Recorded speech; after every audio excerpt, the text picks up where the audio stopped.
Literally, here's a waste of a WRX. Somebody's parents bought them a WRX, and then they're delivering pizza in it. Procrastinated a little bit too long today. Well, really not procrastinating, but I got a lawnmower, actually mowed my backyard, finally, cleaned some shit up from there.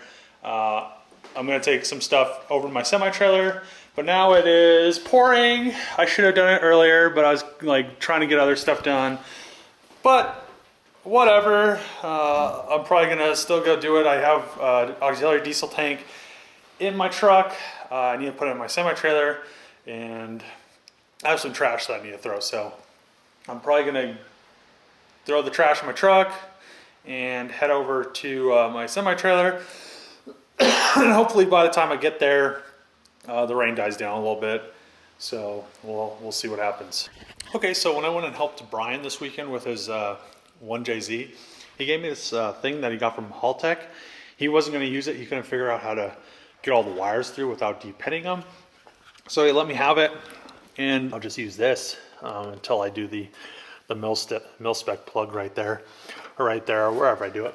And then I also found my exhaust manifold gaskets.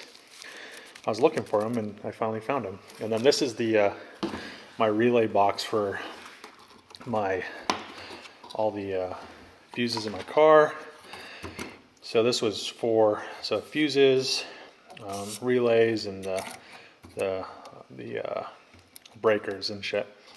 So that actually mounts kind of inside the quarter panel over here, and it mounts like how did I have this mount? I think it mounts like that inside the quarter panel. I have a little bracket that it goes into that I 3D printed. I still need to machine out of aluminum, and it bolts right to it. So yeah, that makes it really nice and clean.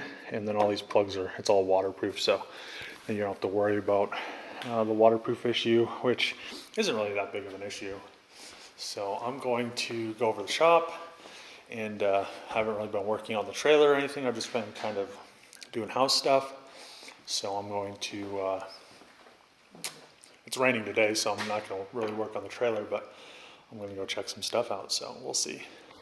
So Trevor went and did the first mod of every ricer, is put a AutoZone Spectra intake on it, so you can hear the turbo. You know, you just give it the 2-finger. Yeah, it gives you more power, but it really doesn't.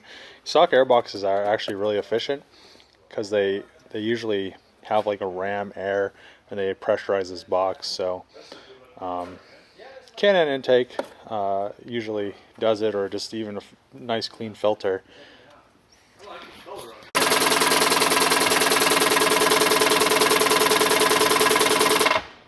Okay, so I didn't get too much done today. I worked on my house a little bit. I've been preparing the wood floors to get sanded and refinished.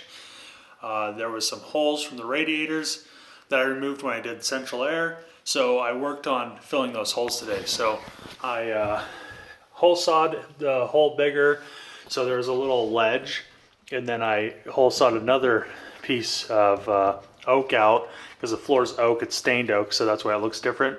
When it's sanded, it should look all the same. And then I glued it in there so it has like a ledge, and then it's also glued, and then I did that on both sides. So all I really have to do now is give that sand that down a little bit, and then when I sand the floors, it'll just be like, you'll be able to tell it was there. There was a hole there, but it'll kind of give it some character. And then I did that with the holes in the bedrooms for the radiators.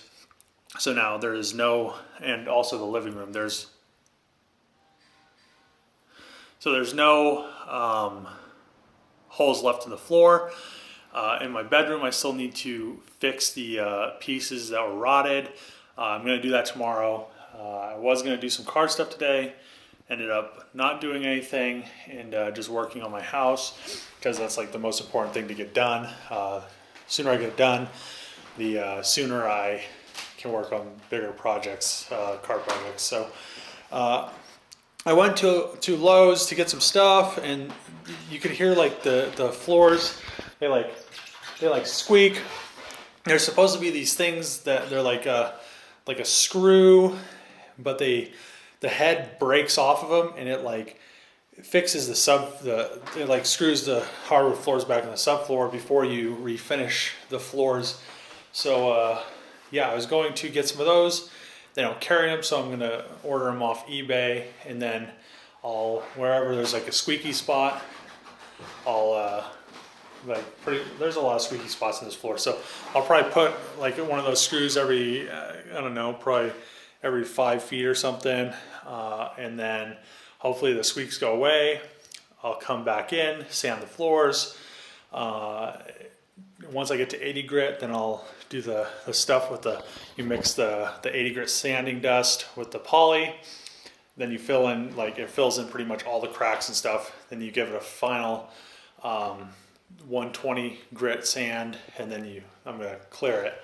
So that should be happening pretty soon. I need to have the fireplace. The insurance is gonna come Monday because of the wind damage. So I'm gonna have the fireplace fixed. Then I'm gonna sand the floors because I don't wanna have to do anything with bricks and stuff inside the house after I finish the floors. So fireplace is gonna get fixed first. Then the floors are gonna get sanded. We'll probably be going to Kentucky to pick a car up.